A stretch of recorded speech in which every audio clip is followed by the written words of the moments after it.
ಎಲ್ರಿಗೂ ನಮಸ್ಕಾರ. Welcome to my channel. ನಾನು ಮೌನೇಶ್ ವಾಲಿಕಾರ್. ಇವತ್ತಿನ ಈ ವಿಡಿಯೋದಲ್ಲಿ B.Ed ಸೆಕೆಂಡ್ ವೆರಿಫಿಕೇಷನ್ ಲಿಸ್ಟ್ ಬಿಡುಗಡೆ ಮಾಡಿದ್ದಾರೆ. ಅದರ ಬಗ್ಗೆ ಸಂಪೂರ್ಣವಾಗಿ ಈ ವಿಡಿಯೋದಲ್ಲಿ ನೋಡೋಣ. ಯಾವ್ಯಾವ ಕ್ಯಾಟಗರಿ ಇದ್ದವ್ರಿಗೆ ಎಷ್ಟೆಷ್ಟಕ್ಕೆ ಕಟ್ ಆಫ್ ನಿಂತಿದೆ ಅನ್ನೋದ್ರ ಬಗ್ಗೆ ನೋಡೋಣ.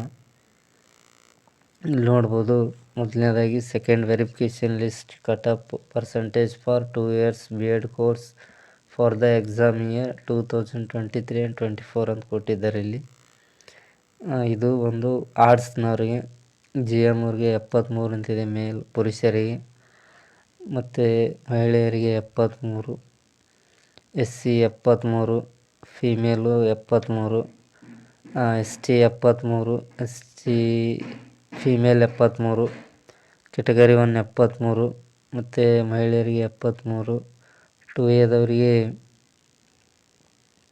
72, ಮಹಿಳೆಯರಿಗೆ 72, 2Bದವ್ರಿಗೆ 72, ಮಹಿಳೆಯರಿಗೂ ಸಹಿತ 72, 3Aದವರಿಗೆ 66ಕ್ಕೆ ನಿಂತಿದೆ, ಮಹಿಳೆಯರಿಗೆ ಸಹಿತ 66ಕ್ಕೆ ನಿಂತಿದೆ.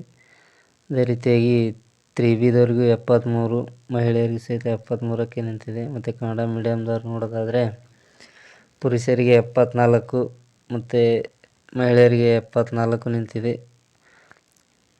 ಅದೇ ರೀತಿಯಾಗಿ SCದವ್ರಿಗೆ 73 ನಿಂತಿದೆ. ಸೇಮ್ ಇದಕ್ಕೂ ST ಅವರಿಗೆ 75 ನಿಂತಿದೆ. ಕನ್ನಡ ಮೀಡಿಯಮ್ದವ್ರಿಗೆ ಮಹಿಳೆಯರಿಗೆ ಸಹಿತ 75. ಕೆಟಗರಿ 1ದವ್ರಿಗೆ 73, ಮಹಿಳೆಯರಿಗೆ 75ಕ್ಕೆ ನಿಂತಿದೆ. ಮತ್ತು 2Aದವರಿಗೆ 73, 73 ಮಹಿಳೆಯರಿಗೆ ನಿಂತಿದೆ. ಮತ್ತು ಅದೇ ರೀತಿಯಾಗಿ 2Bದವರಿಗೆ 73, ಮಹಿಳೆಯರಿಗೆ 73, 3Aದವರಿಗೆ 68, ಮಹಿಳೆಯರಿಗೆ 68, 3Bದವರಿಗೆ 73, ಅದೇ ರೀತಿಯಾಗಿ ಮಹಿಳೆಯರಿಗೆ ಸಹಿತ 73ಕ್ಕೆ ನಿಂತಿದೆ. ಮತ್ತು ಫಿಸಿಕಲಿ ಹ್ಯಾಂಡಿಕ್ಯಾಪ್ಟ್ನವ್ರಿಗೆ 53ಕ್ಕೆ ನಿಂತಿದೆ ಪುರುಷರಿಗೆ, ಮತ್ತು ಮಹಿಳೆಯರಿಗೆ 69ಕ್ಕೆ ನಿಂತಿದೆ.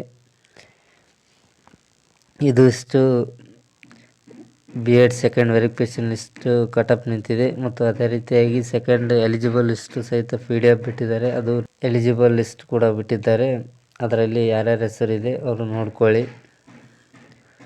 ಇದಿಷ್ಟು ಈ ವಿಡಿಯೋದ ಮಾಹಿತಿ. ವಿಡಿಯೋ ಇಷ್ಟ ಆಗಿದ್ದರೆ ಶೇರ್ ಮಾಡಿ, ಲೈಕ್ ಮಾಡಿ, ಹಾಗೆ ಕಮೆಂಟ್ ಮಾಡಿ, ಸಬ್ಸ್ಕ್ರೈಬ್ ಮಾಡ್ಕೊಳ್ಳಿ. ಧನ್ಯವಾದಗಳು.